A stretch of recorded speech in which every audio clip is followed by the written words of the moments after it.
the purpose of the military is to start wars and change governments. It's not to sort of deter conflict. We're going to invade countries, and my mind was spinning.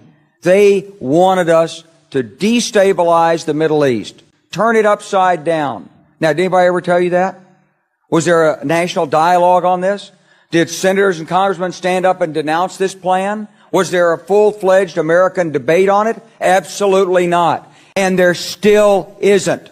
As I was leaving the Pentagon, and an officer from the Joint Staff called me into his office and said, I want you to know, he said, "Sir, we're going to attack Iraq." And I said, "Why?" He said, "We don't know."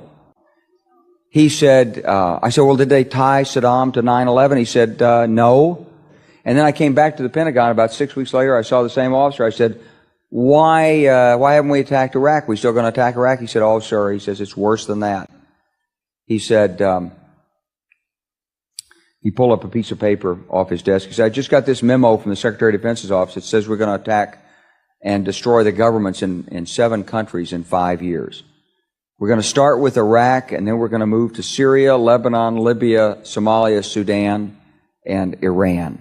It was a pretty stunning thing. You mean the purpose of the military is to start wars and change governments? It's not to sort of deter conflict? We're going to invade countries? And my mind was spinning. And I put that aside. It was like a nugget that you hold on to.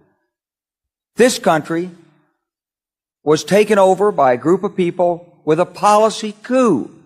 Wolfowitz and Cheney and Rumsfeld, and you could name a half dozen other collaborators from the Project for a New American Century. They wanted us to destabilize the Middle East, turn it upside down, make it under our control.